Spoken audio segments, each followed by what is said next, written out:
Bismillahirrahmanirrahim. Elhamdülillahi Rabbil alemin. Vessalatu vesselamu ala eşrafil enbiya'i vel mursalin. Allahümme allimna ma yenfa'una ve enfa' bima allamtana ve zidna ilmen ve amelen. Assalamu alaikum ve rahmetullahi ve berekatuhu. Ötken sabahımızda oşul haram halal negizi temasından murda kiriş sabahını kılganбыз. Anda bir kança negizge erejeler, şariattın negizge erejeler jönündө сүйлөшкөнбүз. Бүгүн inşallah oşul haram halal meselelerini kirişебиз. Andan murda oşul ötken sabakta айтылган кээ-бир эрежелерди bir кайталап, кийин сабагыбызды баштайбыз, Кудайым буйрса иншалла. Ötken sabakta айтканбыз birinci ereje şariаттагы. Al-aslu fil eşyai al-ibaha. Şariattagı oşol nerselerdeki asıl nerse, negizgi ereje mubah boluştuk. Allah Taala bizge jaratkan nerselerden paydalı bolgon nerselerin bardygy bizge mubah kılıp halal kılıp berilgen. Ekinci meselemiz halal jana haram meselesi Allah'tan hakkı oldu. Haram kılıuçudagı, halal kılıuçudagı Allah Taala eken. Jana peygamberler bolsun, muftiler bolsun, müctehitler bolsun, şeyhler bolsun, alar bolgonu Allah'tan halal kılganını, Allah'tan haram kılganını jalp elge jetkizүүчүлөр bolot. Bu ekinci erejemiz. Jana üçüncü erejemiz halaldı haram kılуу meselesi. Je bolbosom haramdı halal kılуу meselesi öte çoң günөө ekendigi.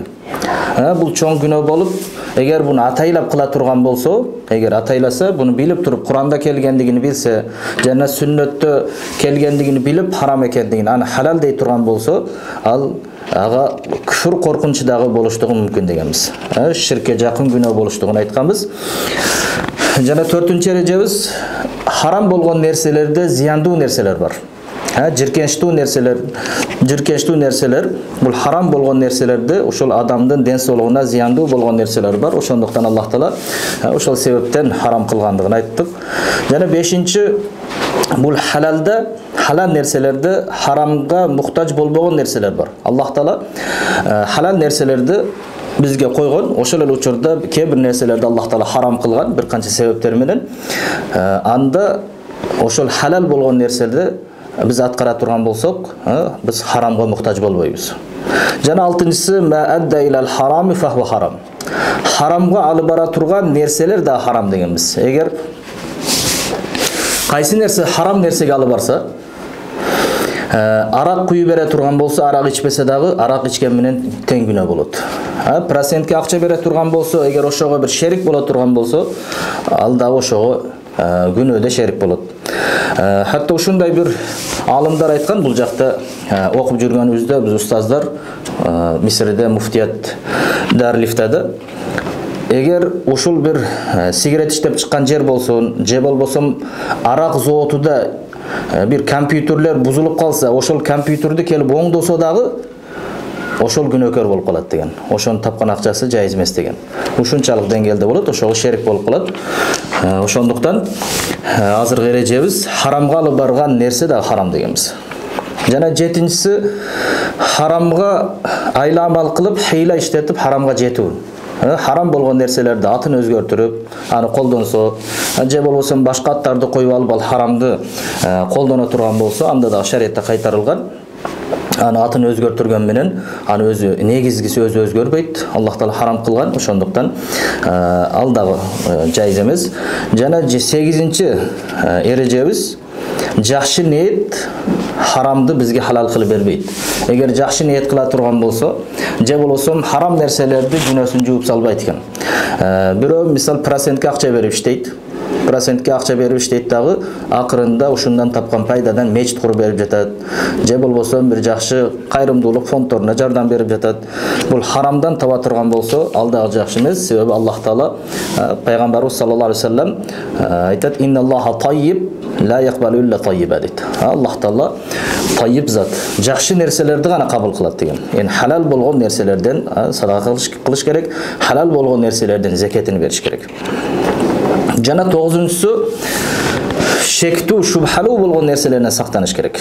Шариатта халал болгон нерселер анык, haram болгон нерселерди анык, бирок ошонун экөөсүнүн ортосунда шектүү болгон, шубхалуу болгон нерселер бар. Ошолордон сактанышыбыз керек, себеби харамга түшүп калуубуз мүмкүн болот. Бир 9-чу эрежебиз ушул 9-чу, яны харамдан шектүү нерселерден сактануу.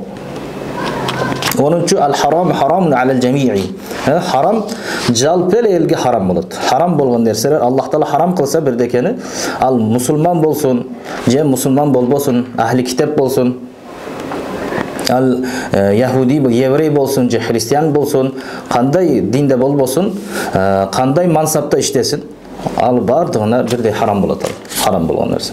Жана 11-си, жана акыргысы ad-darurат tubihul mahdurат дегенбиз. Яни заруратта шарият эгер зарыл болуп калса, инсан ошол бул харам нерселерди колдонууга зарыл болуп кала турган болсо, чектен ашпастан, өзүнө зулум кылбастан, шарият чекте берген, өлчөп койгон даражада ошол харам нерселерди колдонсо болот, бирок ал дагы зарылчылыкка чектенет. Зарылчылык кете турган болсо, анда аны дагы колдонууга мүмкүн болбой калат.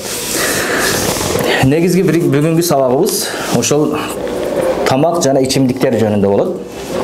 Тамак дегенде дагы ошол эт маселеси. Себеби негизги талаш болуп жаткан мурдатан ошол жалпы үммөттөрдө жей турган нерсесинде жана иче турган нерсесинде талаш болуп келген нерсе бул эт маселеси. Өзгөчө ошол айбандардын эти. Айбандарды эти жана же болбосо ошол куштардын эттери болот. Ошол жөнүндө талаштар бар, ошол жөнүндө сүйлөшөбүз. Негизги ичимдиктер маселеси болсо, чөптөрдөн чыккан болсун, же болбосо мөмө жемиштен сыгып алынган суулар болсун. Эгер алар адамдын аклын ала турган болсо, адамдын аклын кетире турган нерселер, адамдын ден соолугуна зыяндуу болгон нерселер болсо, анда алар дагы шариятта харам кылынат. Бүгүн ошол негизи бирок азыркы чөптөрдөн же болбосо мөмө жемиште чыккан сууларда көбүдө талаш жок, халал. Бирок ошол акылдыгы кетире турган, ден соолукка зыян болгон нерселер болсо, алар аз эле нерсе, ошолор харам болот. Негизи эт маселеси, биринчи эле биз азыр эт маселеси дегенде жалпы эле башка үммөттөрдө болгон, яны башка дин өкүлдөрдө болгон эт маселесин дагы айтабыз. Ошол ислам дининин адилеттүүлүгү, орточолугун дагы сиздерге көрсөтүш үчүн бул жакта алымдар башка дин өкүлдөрүнүн эт маселесиде аларга Аллах Таала кандай кайсы нерселерди харам кылган, жана бизге ислам шариятында кайсы нерселерге уруксат берилген, негизги ошого байланыштуу ага чейин болгон, ислам шариятыга чейин болгон кээ бир христианство болсун, же болсо еврейлерде кандай болгон, ошол хатта индустарда барахима дейлет. Ошол барахима деп азыр Индиядагы өздөрүнүн баягы индустардын дин өкүлдөрү бар. Алар өздөрү ошол кээ бир нерселер өздөрүн ошол Кудайга теңеп, ошол кээ бир нерселер харам кылып, кээ бир нерселер халал кылып, ошондой кылып келип жаткан индустар бар. Аларды барахима дейлет. Алардын көз карашында эт жейиштик аларга өздөрүн харам кылган. Алар эт жейишпейт алар. Эт жейиштик аларда күнөө болот. Негизи аларда барахималарда эт жей турган болсо адам күнөөкөр болот. Себеби бир айбанга зыян жеткизип жатат, зулум кылып жатат, ал күнөөкөр болобуз дейт. Аны сое турган болсок, аны жей турган болсок, ошондуктан алар чөптөр менен жашоо өткөзүшөт. Алар чөптөр менен курсагын тойгузат, ошол чөптөрдү жеп жашашат негизи. Бул ошол тирүү жанга зыян жеткизүү болот деп алардын ишениминде, этикадында ошондой ишенимде болот. Бирок биз билебиз, жалпы бул Аллах Таала адам баласын бул ааламга түшүрүп, жаратып, жалпы жаратылышты адамга кызмат кыла турган кылып койду. Анын ичинде ошол айванаттар болсун, бизге кызмат кылат, биздин кызыкчылыгыбыз адамдын ошол тамак ашына болсун, же аларды иштетүү маселеси болсун, аларды мисал минип иштетсек да болот, кызмат кылдырып, анын этиден пайдалансак, бизге Аллах Таала бизге аны моюн сундуруп койгон. Биздин кызматыбызга жараткан Аллах Таала. Бул биринчи эле ошол барахималардын көз карашында ошондой экен. Эт жейиштик аларда жайыз эмес экен. Эт жесе алар күнөөкөр болот деп ишеним, ошондой акыйдада болот экен негизи. Бул экинчи эле маселе еврейлер менен христиандардын маселеси. Еврейлер жана христиандарда негизги эле еврейлерде Bular ökөsü de ahli kitaptır. Yani alarga Allah Taala kitap düşürgön, payg'ambar jönötkön ahli kitaptır. Oşul ahli kitaplar özgöçe еврейлерди Allah Taala köptөгөн hayvanаттарды аларга харам кылган. Алар кургактыктагы hayvanattар болсун, же болбосо ошол суудагы жашаган hayvanattарды көбүн аларга харам кылган. Алардын Инжилде да аларга көп нерсе харам болгондугун баяндап келген. Allah Taala себеби аларга харам кылгандыгы алар зулум кылгандыгы үчүн. Zulüm çekten aşkandığı için Allah'tan çizgan ошол койгон had çekтериден aşıp ketip bir-birine zulüm kılgandığı için Allah'ın atkan atkarbay койгондугу için Allah Taala'larga ошол жаза катары көптөгөн etтерdi, көптөгөн пайдалуу нерселерди аларга харам кылып салган. Ал Куранда да баян кылынган. Жана ушул азыркы Yahudilerdin abalıday, Hristiyanların abalıda ошондой болуш керек эди өзү негизи. Себеби христианство еврейлердин аркасынан уланган азыркы шарият, ушулардын шариятка ээрчип келген негизи көп нерсесиде. Анын Инжил да бул Иса алейхиссалам ошол Musa aleyhissalamdın şariatını toluktap kelgen. Oşondoktан негизи анын ичиндеги нерселерге аларды харам кылынган нерселерде буларды ээрчиш керек эле. Бирок кээ бир нерселерде аларды харам кылынган нерселерди алар өздөрүнө мубах кылып алды, өздөрүнө халал кылып алды негизи. Бул христианствода еврейлерде жейилинбей турган нерселерди аларга өздөрүнө халал кылды. Бизде жесек болот деп өздөрүнүн кээ бир ошол рахиптары баягы din öküldörü köp nerseni ошол тамак аш маселесинде өздөрүнө халал кылды. Бир гана санамдарга баятты. Өздөрүнүн бая таштарга, буттарга союлунган нерсени гана аларды харам, болбосо көптөгөн нерсени өздөрүнө халал кылып алган. Христианствода ошондуктан баягы чочкон этини дагы жейиштикти алар өздөрүнө халам кылган, мубах кылган. Бирок азырга чейин, азыркы Тавратта ачык далил турат чочконун этинин харам экендигине. Тавратта азырга чейин далил бар. Ошо чочкон этинин харамдыгы. Ошондой эле бул жерде алардын өздөрү Тавратта харам кылынган көптөгөн нерсени өздөрүнө халал кылып алган. Эми кийинки ошол жахилияттагы арабтарда кандай болгон эт маселеси. Жахилияттагы арабтарда алар көптөгөн кээ бир hayvanаттарды өзүгө харам кылган, алардын этин жейиштигинин себеби жиркенгендиги үчүн өзүн кээ бирлер ошол буну же болбойт, себеби бул азыркы буттарга курбанчылык кылып, аларга жакындаштык максатында ошондой кылып жебей койгондору болгон. Же болсо кээ бир өзүнүн баягы туура эмес түшүнүгүдө ойлоп алган жакшы болгон эттерди да өздөрүнүн харам кылып алган жахилиятта, же болбосо шариятта кайтарылган харам болгон нерселерди өздөрүнүн халал кылып алган абалдар болгон. Мисалы ошол кан маселеси, кекеттектен атылып чыккан канды алар жесе болот деген, же болбосо харам өлгөн майта деп коюлат. Ошо харам өлгөн нерселерди жесе болот деп өздөрүнө көптөгөн нерселерди халал кылып алган абалдар да болгон. Ошондуктан бул ар түрдүү бул талаш тартыштар көп болгон эт маселесинде. Эми ислам, азыркы ислам шариятында, пайгамбарыбыз саллаллаху алейхи ва салламдын шариятында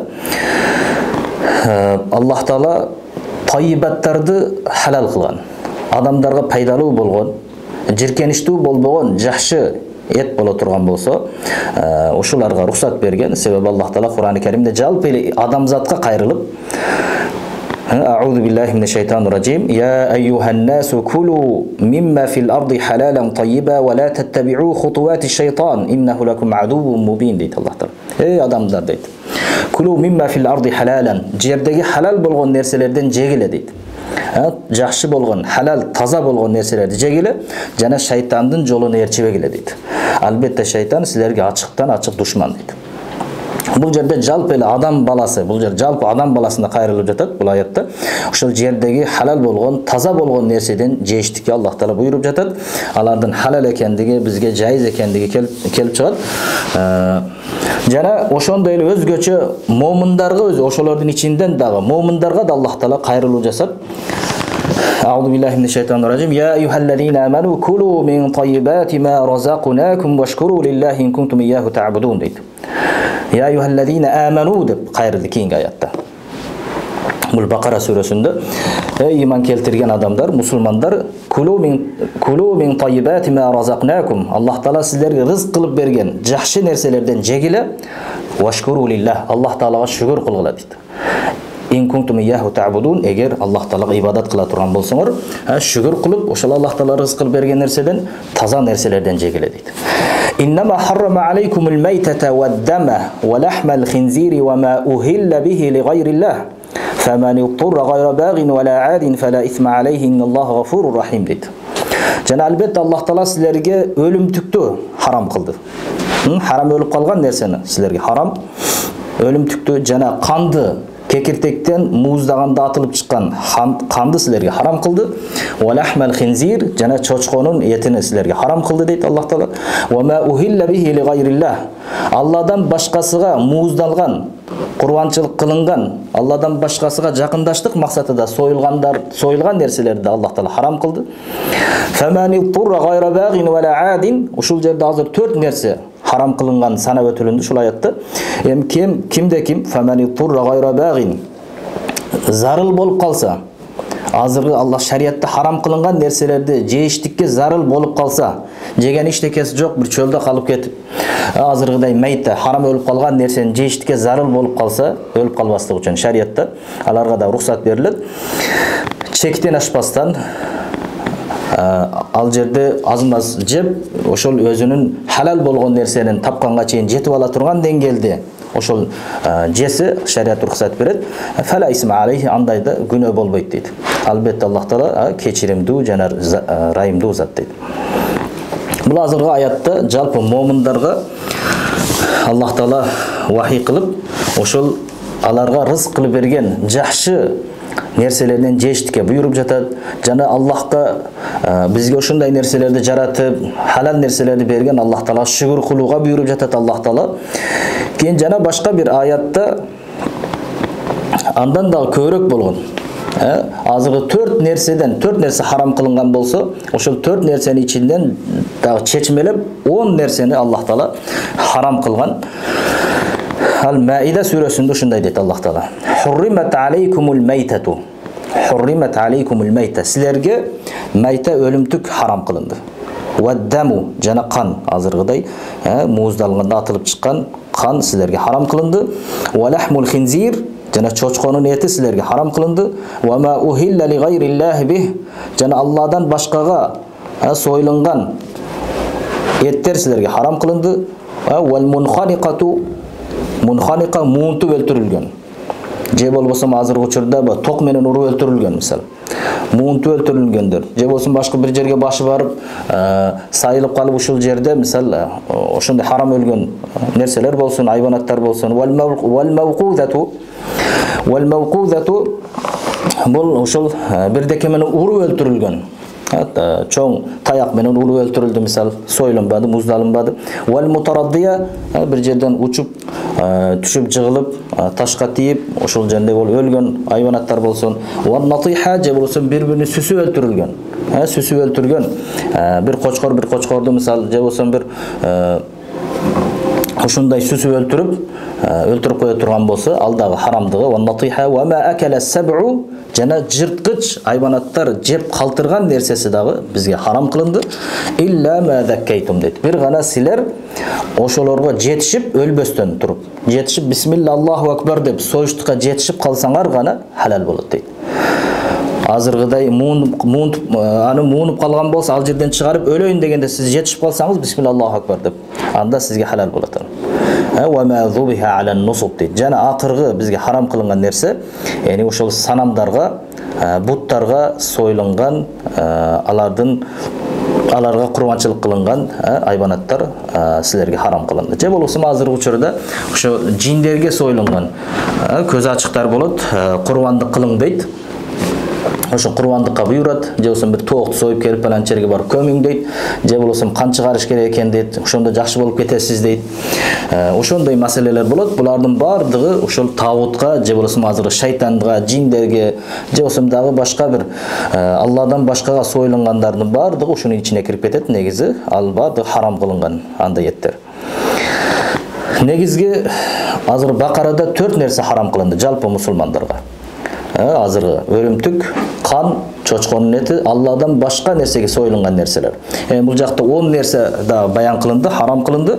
Калган 6 нерсе негизи бардыгы ошол майтанын астына кирип кетет. Харам өлгөн нерселердин астына кирип кетет. Бул жерде ошол жалпысыдан 4 нерсе, бирок чечмелеп айтканда 10 нерсе негизи харам кылынат шариятта. Эми ошолор жөнүндө сүйлөшөбүз. Иншалла ошол 10 нерсе кандай шариятта. Birinci ele tahrimul meyte ve hikmetuhu. Бұл жерде ошол мейта харам өлгөн нерсени азыркы өзү харам өлгөн нерсе өзүнөн өзү өлүп калган болсо, мисал ага башка бир адам жагынан охота кылып же болбосо аны өлтүрүлбөдү, же болбосо өзү ошол жерде өлгөн болсо, шарияттан кайтарылган. Азыр аятта негизи анын харам экендиги, андан тамактануу жайыз эместигин айтылып келинип жатат. Ал хайванаттардан болсун же куштардан болсун айырмасы жок. Хайванаттар болсун же куштар болсун, аларды жегенге шариятта уруксат жок. Себеби бул жерде адам баласы ушулар шарият ошол азыргы өзү харам болуп өлүп калган, өзү өлүп калган хайванаттар боло турган болсо, бизге шарият харам кылган, анын бир канча себептери бар. Негизи ошондой адам баласыга зыяндуу болгон нерселер болот. Ошол кан, мисал кандын ичинде ошо оорулар жүрөт негизи. Кандын ичинде оорулар болот. Ошол аны мууздасак, кекиртегиден кан чыгып кетет негизи. Ошондо көптөгөн микробтор, көптөгөн оорулардан чыгып кетет. Бир тарабы ушундай. Себеби майтаны бизге сойгонуңузда да ал кызыл болуп кеткен болот эт негизи. Ошол анын денесидеги кан этке уруп, эт кызарып кеткен болот. Анын ичиндеги оорулар болушу мүмкүн. Себеби же болбосо башка бир оорулардан өлгөн болушу мүмкүн, ал өзү өлүп калган. Же болбосо бир зыяндуу уулуу нерсени жеп өлгөн болушу мүмкүн. Аны инсан аны жей турган болсо, адам баласына зыян кылып, же болбосо анын дагы өлүүсүнө себеп болушу мүмкүн. Жана бул жакта жана бир оорулар болушу мүмкүн. Ошол хайванаттарда бир оорулар болуп калат адам ден соолугуна. Ошол ооруларды келтирип чыгарышы мүмкүн. Жана бул жакта бизге ошол майтаны Аллах Таала өзү өлүп калган нерселерди харам кылуу менен бизге ошол хайванаттарга жана куштар, башка бир хайванаттар же болбосо башка бир куштар ушундан азыктануу болсун. Биз эгер шариятта бизге харам кылынган болсо, өзү өлүп калган, мисал бир кой өзү өлүп калса короодо, аны биз жебейбиз, аны алып чыгып мисал койсок, аны башка куштар жейт. Же болбосо башка бир хайванаттар келип андан тамактанат, ошондон жейт. Аларга дагы Аллах Таала ошол аркылуу тамак аш жеткизип, алардан рызкыны берип турат. Башка жалпы эле Аллахтын рахматы башка хайванаттарга дагы. Ошондуктан анда бир канча пайдалар болот Аллах Таала. Ошол биз билген жана бул жактан дагы кийинчерээк андан да көбүрөөк зыяндары чыгышы мүмкүн. Яни ошол канча бул заман өнүккөн сайын Аллах Таала харам кылган нерселердин зыяндуулугу ошончо көбөйүп жатат. Ошончо тактап жатат медицина. Жана ошол майтаны харам өзү харам өлүп кала турган болсо, шарият аны бизге харам кылып жатат. Жана инсан өзү багып жаткан кою болсун, малы болсун, төбөсү болсун, же аты болсун, ага жакшы тарбия кылып, жакшы көңүл буруп, аны кароосуна дагы себеби шариятта буйрук болуп жатат негизи. Ошондуктан бул жерде шариятта ошо нерселерден кайтарган негизи. Экинчи маселебиз tahrimud-dam al-masfuh. Tahrimud-dam al-masfuh. Азыркы айтканыбызда экинчи харам кылынган нерсе, сойгонубузда, мал койду сойгонубузда ошол кекиртегиден чыккан, мууздалганда чыккан канды айтылат. Себеби ал нерсе харам кылынган. Аны жегенге дагы, ичкенге дагы шариятта уруксат жок. Себеби азыр айтканыбыздай анда бир канча оорулар болот. Ошол кан менен чыккан оорулар, ошондуктан шарият дамул масфух дейлет, аны атылып чыккан кан. Ал дагы шариятта харам кылынган. Бул жахилиятта аны жейишкен негизи. Адамдар жахилиятта аны ошол ислам келгенге чейин иштетишкен, жейишкен, ошондой кылышкан, тамак ашка кошушкан. Кээде ошондой болуп калат, кээ бир айылдарда да болушу мүмкүн, ошондой кылып колдонгон. Себеби ал шариятта харам кылынган, андан сактануу керек. Жана азыркы дамул масфух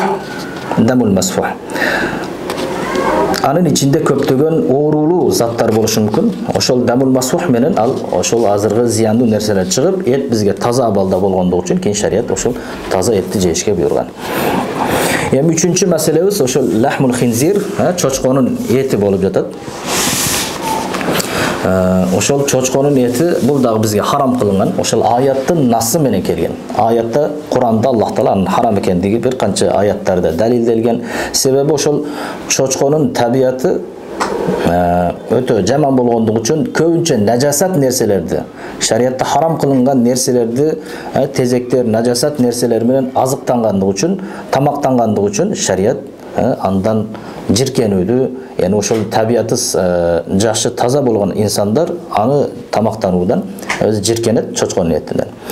Азыркы учурда дагы медицина азыркы учурдун медицинасы дагы аны жештик жалпы эле кандай жерлерде болбосун зыяндуу экендиги, өзгөчө ысык мамлекеттерде чочконун эти жештик өтө зыяндуу болот. Азыркы илмий тажрыйбалардан дагы келип чыгып жатат. Негизи ысык жер боло турган болсо, көптөгөн ошо оорулар келип чыгат экен анын жештигинен. Себеби жана анын ичинде ошол көптөп чочкон этин жей турган болсо, адамдын ичинде курттар көбөйөт экен. Ошол адамдын ичинде көптөгөн курттардын көбөйүүсүгө да себеп болот экен. Азыркы медицинада аны ачык баяндап жатат. Жана мүмкүн биз билбеген көптөгөн сырлар ачык болушу мүмкүн дагы илим өнүгүүсү менен дагы. Жана азыркы изилдөөчүлөрдүн дагы изилдөөсүндө эгер ушул чочконун этини дайым жеп жүргөн адам боло турган болсо, кызгануу гыйра деп коет, кызгануусу дагы жоголуп кетет экен. Же болбосо харамдардан сактануу деген нерсе дагы жоголот экен.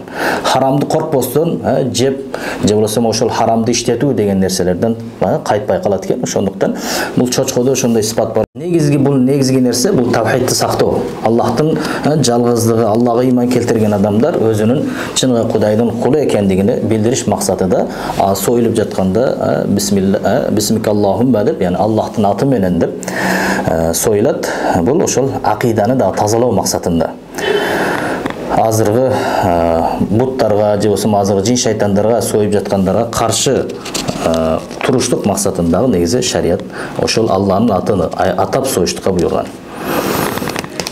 Себеби бул жалпы эле Аллах Таала инсанды жараткан, инсанды жердеги бардык нерселерди да Аллах Таала адамга кызмат кыла турган кылып жараткан. Жана бул азыркы адамдын кызматыга жаралгандан кийин Аллах Таала бизге ошолорду жараткандан кийин Алланын атын айтып ал жерде союшубуз керек. Алладан рухсат алганыбыздай болуп калат да бул. Алладан рухсат алганыбыздай болуп калат. Ошо Алланы айтып, Алланы улуктап соя турган болсок, бизге аны Аллах Таала ошондо разы болот. Себеби биз Алланын жараткан бир махлукуну биз өзүбүздүн пайдаланып жатабыз, өзүбүздүн кызыкчылыгыбызга. Ошондуктан Алладан рухсат суроо, ошо Алланын атын атоо менен болот негизи. Негизи бул жерде бир канча майталардын түрлөрү бар. Азыр харам өлгөн нерселердин түрү бар экен. Бул жерде биринчи эле ал-мунханика дедик. Бул муунтуп өлтүрүлгөн.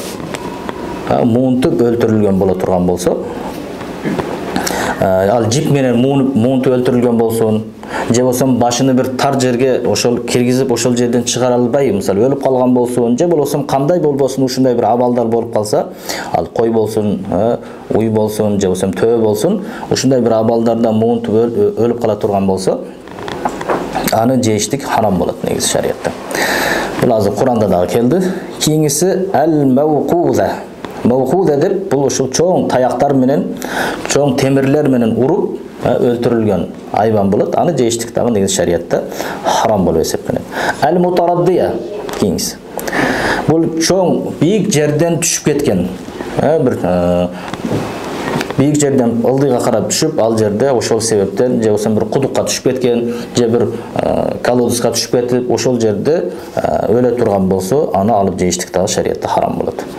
Ан-натиха, азыр Куранда келген натиха, бул башка бир эки айбан бири-биrini сүсүп өлтүрүп өлгөн боло турган болсо, аны жештик дагы шариятта кайтарылган. Кийин бул акыргысы ма акала саб'у. Ошо жырткыч айбандар жеп, алардан калгандар. Жырткыч айбан келип бир койду bir карышкыр же болсо койду жеген болсо, кой ошол жерде өлүп калган болсо, анда аны жештик да харам болот. Эгер өлбөгөн болсо, келип аны мууздап, бисмиллаху акбар деп мууздап жесек, анда халал болот. Бирок өлүп калган болсо харам анда. Аллах Таала ушул азыргы нерселерди Куранда баян кылды. Жана ушуга түшкөн нерселер болсун, азыргы ток менен уруп өлтүрүлгөн жерлер болот, азыркы чоң заводдордо ошо ток менен уруп өлтүрүлө турган болсо, анда дагы аны жегенге жайыз эмес шариятта. Себеби азырда айтылган мунханика же болсо мавкудага түшүп калат, ал шариятта жайыз эмес. Эми кээ бир жерлерде эгер ошол анык билинсе, ток менен аны жөн эле өлтүрбөстөн, алыны кетирип же болбосо бир өзүнү жоготуп кое турган абалда болуп калып, кийин жаны чыгып кетпесе, кийин аны союшка оңой болсун деп ошондой кылган заводдор бар азырда. Эгер ошондой болсо, аны жесе болот. Аны ошондой бир текшерүүлөр болуп, шарият жагынан ушу уламалар уруксат берген болсо, аны барып колдонсо болот. Азыркы кээ бир мисалы ошон тоок заводдор болот, тооктарды азмас ток берип, аны кээ бир минут же болосо кээ бир секунд мисалы кыймылдабай калып өзүн жоготкон учурунда аны муздап сойгонго оңой болуштугу үчүн кылган жерлер бар. Аны жесе болот. Эгер ушундай жер болсо, азыр шариаттын талаптарына түшкөн жер боло турган болсо. Негизи бул жерде азыркы айтылган нерселерди харам кылыштын хикматы, себеби анын артында адамзатка зыяндуу болгон нерселер бар. Бардыгы азыр айтылган нерселерде адам баласына зыяндуу болгон, жиркене турган нерселер болгондугу үчүн ошондуктан бизге аны харам кылынган. Жана башка бири-бирине адам баласы ошол нерселерди жакшы кароого да буйрулганбыз. Негизи биз ошол эки айван бири-бирине сүзүшүп кетсе, ошол өлтүрүп койбосун мага харам болуп калат деп адам аны карайт. Өзүнүн малыны, өзүнүн коюну көңүл буруп кароого дагы шарият ошол айванатка дагы өзү мээримини берип караштыкка дагы шарият буйрат. Ушулардан келип чыгат негизи жалпы эле. Жана жырткыч айван келип калса, андан коргоштукка адам баласына ошондой кылып Аллах Таала жер жүзүнө өкүлү кылып койгон. Ошол жер жүзүдөгү айванаттарды карап, ошол өзүнүн халал болгон таза нерселерди жеп жүрүшкө буйрган негизи. Жана харам болгон нерселерди мазубиха алан нусуб, Алладан башка нерселер үчүн союлган нерселер. Бул ошол харам кылынган нерселердин 10-су жалпысынан. Мазубиха алан нусуб. Бул нусуб ошол азыркы айтканыбыздай, яни мансубун мин аснамин ау хижара. Ошол таштан өзүнө кудай деп жасап алып, же болбосо башка нерселерден өзүнө кудай жасап алып, ошолорго курбанчылык кылынса, же болбосо азыр шайтан жиндерге курбанчылык кылынса, ошондой нерселер дагы шариятта харам болгон, шариятта кайтарылган. Же болбосо ушуларга окшогон кандай бир махлукаттарга атап союлган болсо, махлуктарга курбанчылык кылына турган болсо, ал жайыз эмес. Бул негизи Алладан башкага союлган нерсе болот. Аланы баардыгы ушул аят менен негизи анын харам экендиги ачык айтылган. Бирок ушул жерде биз жалпысынан азыр 10 нерсени харам экендигин баяндадык. Бирок уруксат берилген ошол майтанын харам өлгөн нерселерден уруксат берилген нерселер бар бизге. Жайыз болгон, шариятта жесек болот, күнөөкөр болбойбуз. Алардын биринчиси эле балык. Эгер балык өзү чыгып өлүп калган болсо, мисалы аны балыкты кармадыңыз, кармагандан кийин аны союп эле келип өзү өлүп кала турган болсо, аны жесеңиз болот, шариятта уруксат балыкка. Же болбосо азыркыда чигиртке. Чигирткени дагы биз аны кармасак, аны неге союуга да мүмкүн эмес. Эгер чигирткени да кармап, аны дагы жесек болот, негизи шариятта уруксат. Эми кээ бир жерлерде бул Орто Азияда андай жейлинбесе дагы, негизи бирок аны жеген жерлер бар, шариятта уруксат ал. Балык менен чигиртке, ал майта болсо дагы жесек болот экен. Себеби пайгамбарыбыз саллаллаху алейхи ва салламдан суралганда, ошол деңиздин суулары жөнүндө суралганда пайгамбарыбыз анын суу тазалоочу болот, жана анда өлүп калган, харам өлгөн баягы балыктар халал болот деп айткан. Куранда дагы Аллах Таала ухилля лакум сайдул бахри ва таамуху деп келген. Yani sizlerge ошол деңизден кармаган нерсеңер, балыктар sizlerge халал кылынды. Ва таамуху хиллун лакум. Yani ал жердеги тамактар ошол өзү өлүп калган балыктар болсо, же болсо башка бир себептерден өлгөн балыктар боло турган болсо, алар дагы силерге халал кылынды деп. Ошол эки нерсе шариатта рухсат болунган. Азыркы майта болуп жатат, өзү өлүп калса дагы шариатта аны иштетсек болот, жесек болот экенбиз. Hem keyingi meselemiz ошол haram өлгөн нерселерди терисиден иштетсек болот. Мейли этини жеп болбойт экен. Этини жеп болбойт экен. Харам өлүп калды бир. Уй харам өлүп калды. Эми ушундай таштай берсек болобу? Же болсо аны этини алып иштетсек болобу? Же болсо кой ошондой өлүп калды, аны койдун этини жеп болбойт, бирок анын терисин иштетсек болобу? Же болсо жүнүнү алсак болобу? Жайыз болобу? Болот экен негизи. Себеби ал майтанын терисин алсак, же анын сөөктөрү, мисал, же болсо анын азыркы жүндөрүнү алып иштетсек болот экен. Андан пайдалансак болот экен. Пайдалансак шариатта кайтарылбайт. Негизи ал исрап болуштан, териси менен тыштай турган болсак исрап болушу мүмкүн, ошондуктан ал терисин шылып алып, аны аштап, аны иштетсек болот экен. Себеби ошол пайгамбарыбыз саллаллаху алейхи ва саллям "Иза дубигал ихабу фaqat tahura" деген. Эгер тери ашталынбаган тери ашталынса, ал таза болот деп. Анда ошол харам өлгөн айбанаттардын терилерин алсак, же болбосо ошол азыркы айткан эти жейилинбей турган айбандар болсо дагы, аюу болсун, карышкыр болсун, же башка бир айбанаттар болсун, алардын да терисин алып, аны иштетсек болот экен. Өзүбүздүн, мисал, кийим тиктирсе болот, же башка нерсе кылып, аны адамдын өзүнүн пайдасына иштетсек болот. Бир гана чочконун этини аштаса да таза болбойт. Анын истиамалы жайыз эмес шариатта. Аны аштасак дагы башка нерсе, аны туфли кылсын, же болсо курпя кылып чыксын, же башка нерсеге иштеткенге шариатта рухсат жок. Бирок башка айбанаттарды, себеби чочконун териси жалпы эле нажасул айн болгондугу үчүн аны иштетүү жайыз эмес. Бирок башка айбанаттардын терисини, же болсо анын жүнү болсун, аны иштетсек болот. Харам өлгөн болсо дагы анын жүнүн алып, же болсо терисин алып, иштетсек жайыз экен шариатта. Ошондой эле бул жерде зарурат абалы бар. Себеби Куранда дагы "Илля мадтуриртум илейхи" дедик. Ким зарыл болуп кала турган болсо, сабагыбыз башында да айтканбыз, акыркы баягы эреже "Ад-дарурат тубихул махдурат" дегенбиз. Зарылчылыкта кээде шариатта кайтарылган нерселер жайыз болушу мүмкүн дегенбиз. Ошол зарурат абалына азыр харам кылынган нерселер ихтияр абалда харам кылынган. Адам өзү ихтияр болуп, зарыл болбой турса, ал харам болот. Бирок кээде ошо зарыл болуп калган абалдар болот. Ал заруратта ошоларды өлүп калбастык үчүн адам баласы чөлдө калып кеткен болсо, тоодо калып кеткен болсо, харам болгон нерсени дагы өзүнө иштетип, өлүп калбастык үчүн аз-маз чектен ашпастан жесе, же болсо чаңкыган болсо, ошондой бир жаман суу болсо дагы ичип, өлүп калбастык үчүн өзүнүн жерине жакшы башка бир адамдарга жетип алыштык үчүн иштетсе болот негизи. Себеби Куранда да "Фамани турра фи махмасатин гайра мутажанифин ли исмин фа инналлаху гафурур рахим". Бул жерде махмасадан максат, яни мажаа деген, ач кала турган болсо. Ким ошондой бир зарыл болуп, ачкалыкта зарыл болуп кала турган болсо, аларга Аллах Таала рухсат берет, аларга күнөө болбойт. Эми азыркы маселе да ушул маселеге кирет, баягы азыркы харам нерселерди дарылыкка иштетсе болобу деген маселе. Харам нерсе, бирок дарылыкка иштетсек болобу деген маселе. Бул дагы баягы зарылчылыкка киреби, бул дагы же кирбейби? Азыр дарылыкка иштетсек болобу харам нерсени десе, бул дагы негизги алымдарда, фукахаларда негизи бир талаш болгон. Кебирлер бул дагы зарылчылыкка кирет. Азыркы аятка айтканыбызда зарыл болуп кала турган болсо иштесек болот деген баягы ошол истиснадан ошол Аллах Таала бизге рухсат берген деп фатва берген алымдар бар.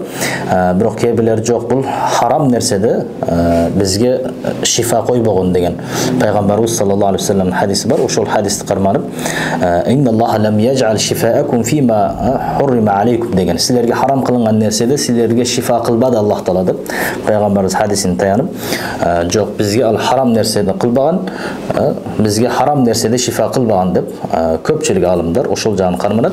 Эгер бунда бир канча баягы коюлган кайттар болот. Эгер азыр харам нерсеге, качан харам нерсени биз дарылыкка иштетишибиз мүмкүн, анын шарттары бар, рухсат берилген.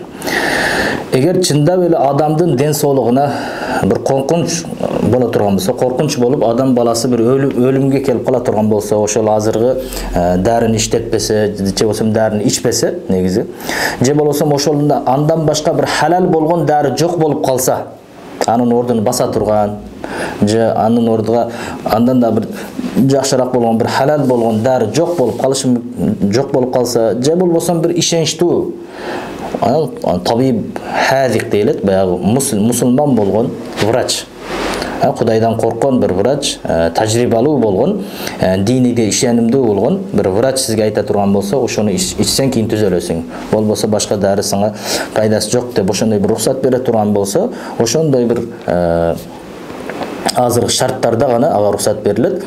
Бирок негизи азыркы медицинада бекемделгендей азыр көптөгөн халал дарылар, ол харам дарылардын негизи ордуну басат азыр негизи. Эгер биз аны жакшылап сүрүштүрсөк, жакшылап издей турган болсок, халал дарылар, ошол харам дарылардын ордун баскан көптөгөн халал дарылар бар. Ошол жакты иштетиш керек. Бул акыркы биздин жолубуз болуш керек бул. Эми негизги дагы бир маселебиз, азыркы харам болгон нерселер жалпысынан азыр айтып өттүк, он маселени жана рухсат берилген жагын айттык. Эми шариятта az-zakat şer'iyye деген нерсе бар. Эми шариятта рухсат берилет, баягы бисмиллаху акбар менен союп, айванаттарды иштетип жесек болот. Бул закат шар'iyye кандай нерселерге иштетилет өз негизи. Биринчи эле ушул деңиздеги айванаттарды бардыгы халал болот. Dengizdeki mesela balıklar, alarda bismillah var soyup oturbayız. Alarda mesela karmap, alarda konserve kılışı mümkün, cevosum alarda karmap, soyup ostonu öyle şu başını albastan anı cep işletsek bizge şeriatta ruhsat. Şol dengizde yaşayan balıklarda biz işletip yesek bolat deneyiz. Ekinci şol kuraklıktagı yaşayan hayvanatlar, yani bizge haram bolgon, eğer hayvanatlar bola turgan bolsa, anı bismillah akbar men soysokdagı bizge halal bolbaydı. Bolğanany etiden же başkasından bizge paydası boluşu mümkün, biroq eti bismillah akbar aysaqdagı halal bolbayt. Bizge halal kılıngan bayağı tayyibat, halal kılıngan tayyibatlar misal bizge halal bolğan hayvanatlardı bismillah akbar menen soyup jesek, anda bizge ruhsat bolot. Oşolorga ruhsat berilgen. Şariatda oşol azırgı aytılıngan jirkençtүү болгон нерселерден шарият кайтарды дедик. Өзүмдө айтканда таза табиаты таза болгон инсандар жиркене турган нерселерди Аллах Таала бизге харам кылган. Ошондой нерселерден пайгамбарыбыз саллаллаху алейхи вассалам бул аяттарда келди, бир канча аяттарда негизи харам кылып келген. Ошондой эле пайгамбарыбыз саллаллаху алейхи вассалам дагы бизге бир канча нерселерди харам кылып келген негизи. Ал да Аллах Тааланын рухсаты менен, Аллах Тааланын буйругу менен бизге харам кылган. Ошондой харам болгон нерселерден эшектин эти дагы.